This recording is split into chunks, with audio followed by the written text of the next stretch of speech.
Hola queridos amigos, nuevamente con ustedes, su doctor Maximiliano, el médico que ha trabajado en los Andes, la Amazonía, la costa de Ecuador, y que hoy día le va a hablar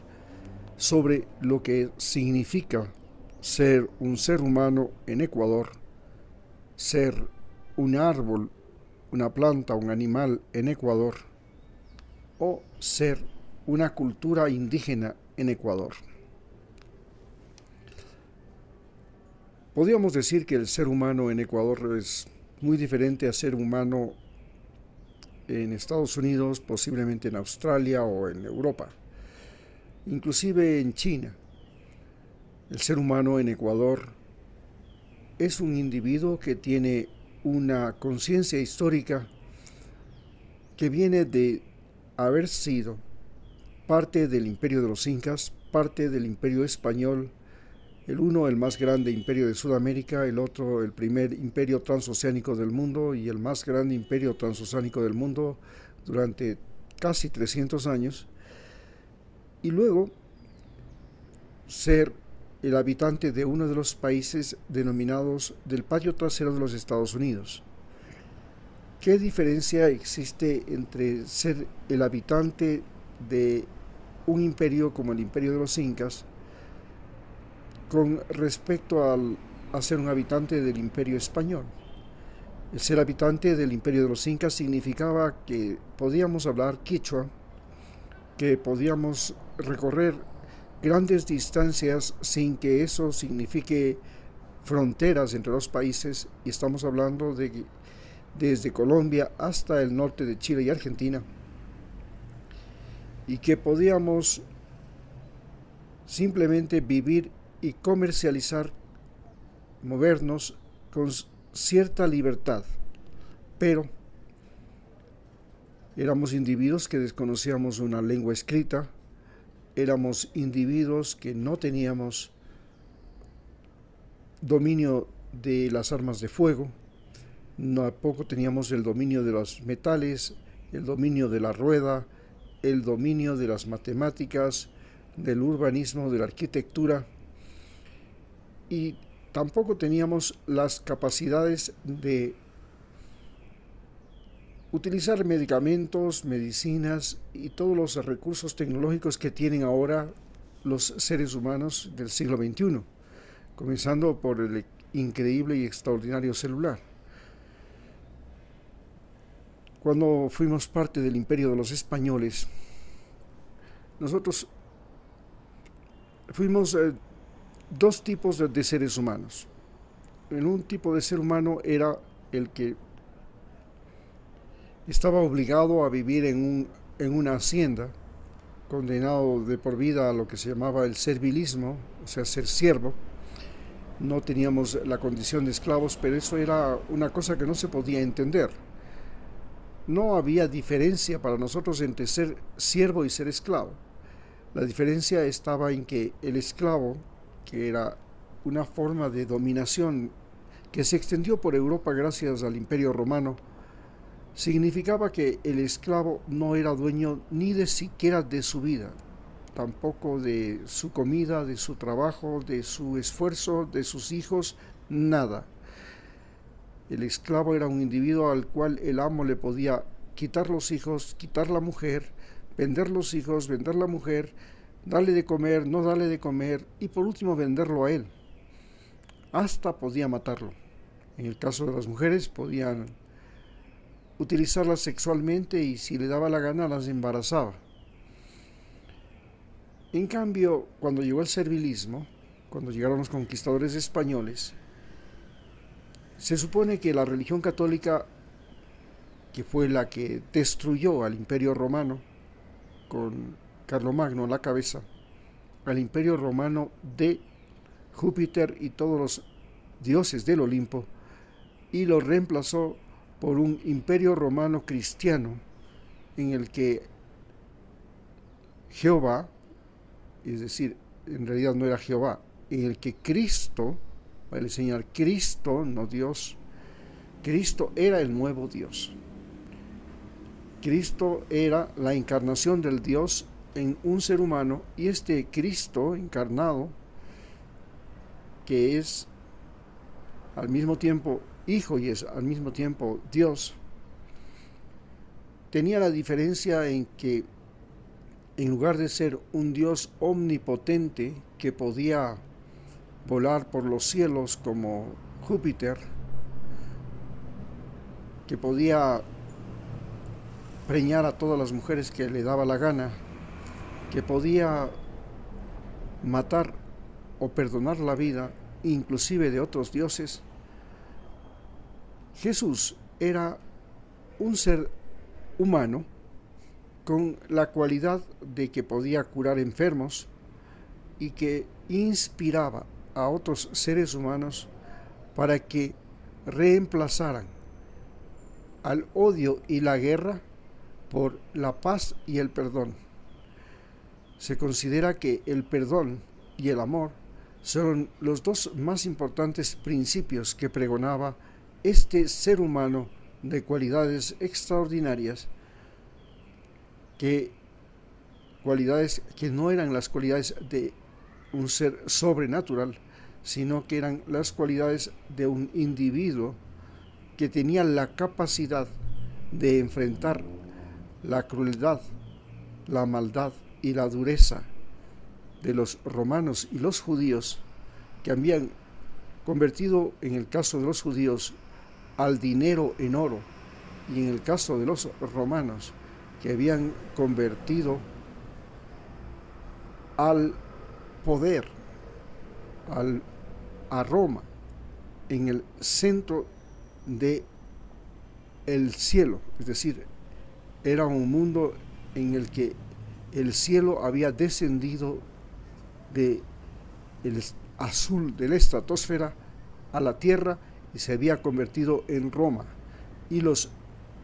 emperadores romanos, los generales y todo, eran el equivalente a los dioses del Olimpo. Este hombre que cambió todo eso llegó a América a enseñarnos, a través de la religión católica, que los seres humanos en principio éramos todos iguales, pero que además nosotros los seres humanos no volíamos por nuestras posesiones y riquezas, nuestros títulos nobiliarios, e incluso ni siquiera por nuestros conocimientos y destrezas. Los seres humanos valíamos fundamentalmente por nuestra capacidad de,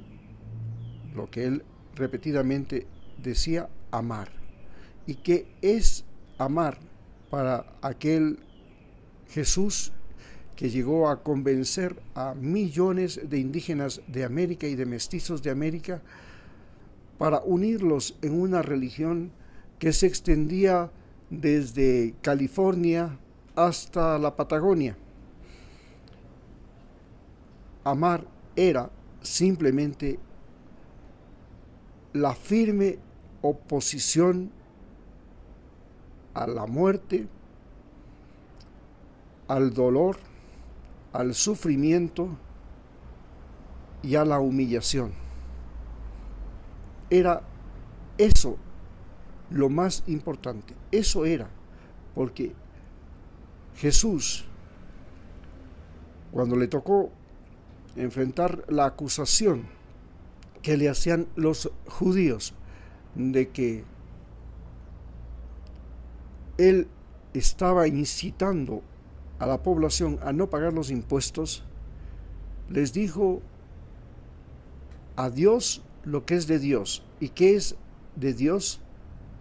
La vida de cada uno de los seres humanos de este planeta. Que cada uno de los seres humanos de ese planeta tenía que ser dueño de su propia vida. Y al César lo que es del César. Ok, el César quiere impuestos, tenga los impuestos. Pero a los romanos esto no les gustó. Y tampoco les gustó a los judíos. A los judíos no les gustó porque ellos no querían darle ni un solo centavo de impuestos al César. Y a los romanos no les gustó porque para los romanos la gente que vivía en los pueblos conquistados eran su propiedad y ellos podían decidir qué hacer con ellos. Es decir, eran dueños no solamente de su cuerpo, sino también de su alma, de su pensamiento, de su conducta. Y por eso Cristo fue crucificado. Este Cristo que llegó acá en América se convirtió al mismo tiempo en el motivo de agrupación, en el mecanismo mediante las cuales millones de indígenas, mestizos y blancos podían reunirse todos los domingos para analizar su situación, para verse unos a otros, pero sobre todo para recibir las instrucciones, los sermones que daban los sacerdotes, que se convirtieron en los propietarios de las almas primero de los habitantes de la que es ahora América Latina, y posteriormente se convirtieron en los mayores propietarios de las tierras de América Latina. Cuando llegó la independencia, nosotros dejamos de ser parte de este imperio en el que éramos súbditos de reyes de España que se convertían en fanáticos católicos y que pensaban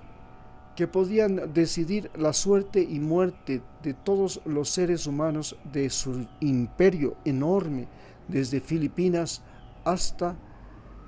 las Islas Canarias, es decir, desde Asia hasta África, pasando por América y Europa. Finalmente, la independencia significó que, gracias a los ideales de la Revolución Francesa, de libertad, igualdad y confraternidad,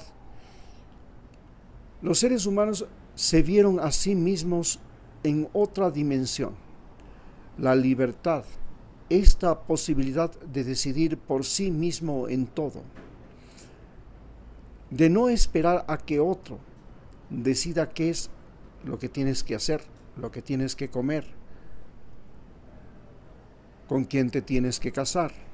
cuántos hijos tienes que tener,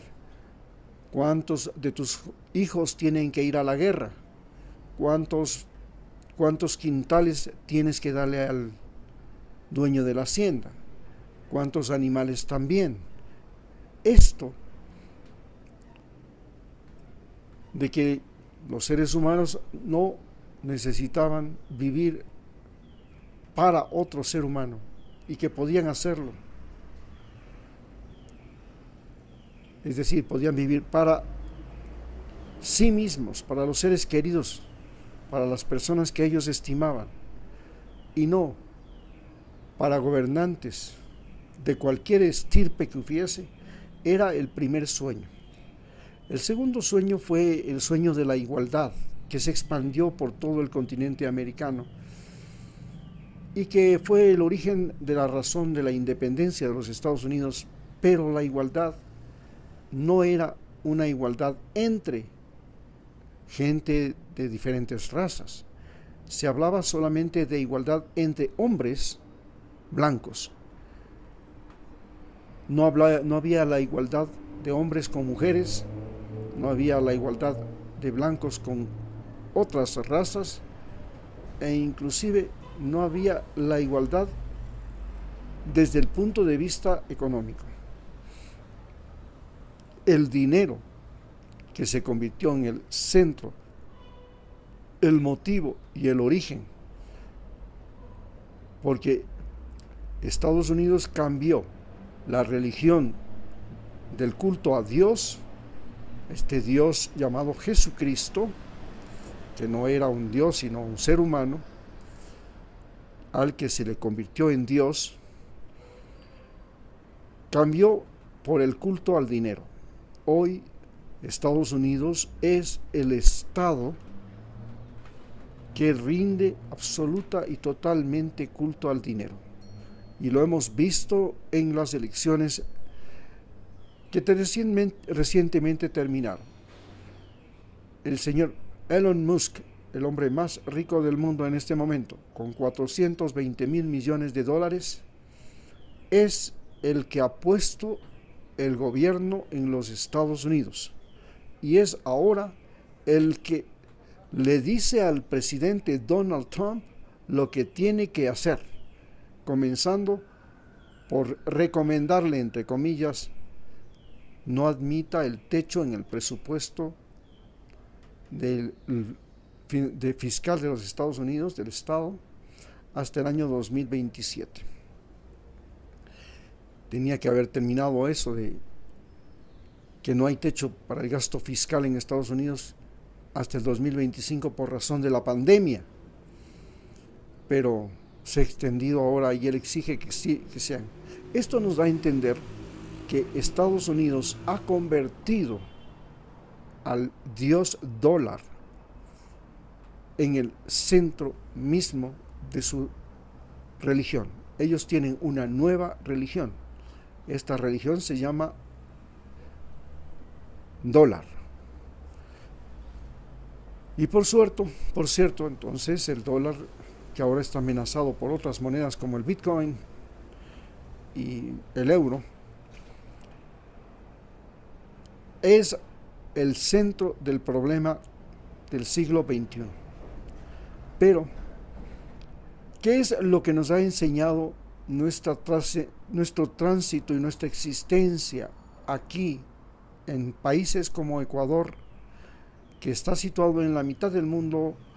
frente al Océano Pacífico, en la cordillera de los Andes y en la selva amazónica, en una zona tropical húmeda con la mayor biodiversidad y diversidad del mundo, con una gran diversidad cultural, que ha admitido olas migratorias desde el origen mismo como país y que ahora es el mayor generador de migrantes de Sudamérica junto con Venezuela hacia los Estados Unidos, y que solamente en estos años pasados, según ha dicho el presidente de Panamá, 300,000 sudamericanos, a ellos se han sumado algunos chinos y de otros países, han cruzado el tapón del Darién. Hay 180 niños abandonados que han perdido sus familiares, y Estados Unidos se ve ahora invadido por millones de migrantes latinoamericanos, sobre todo, a los que Donald Trump ha amenazado con expulsar masivamente o retenerlos en campos de concentración, como el que está facilitando sea construido por el gobernador de Texas. Hoy estos países, Ecuador y estos países latinoamericanos, que son el centro de la invasión de los invasores de los Estados Unidos, en un país donde ya el 10% de su población, inclusive un poco más, es decir, estamos hablando de 40 millones de personas, de habitantes de Estados Unidos, son ilegales. Este país invadido, que está entrando en una guerra con América Latina, que empezó en los años 80 con la guerra al narcotráfico, que le permitió a Estados Unidos tomar el control de los ejércitos, la justicia y todo lo que es el poder ejecutivo, legislativo y judicial, e inclusive las campañas electorales,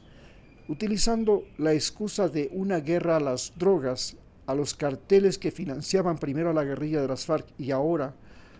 que son los que mueven las olas migratorias y los que han fracturado la frontera de los Estados Unidos, los narcotraficantes, nos han convertido a nosotros, los ecuatorianos y latinoamericanos, en sus enemigos.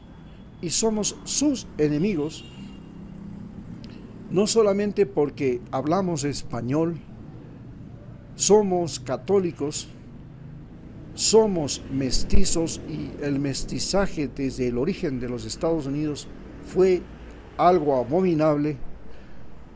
sino que además hoy los latinoamericanos estamos obligados a invadir Estados Unidos porque las máquinas, y ahora con la inteligencia artificial la situación se complica más, nos han sacado de los campos,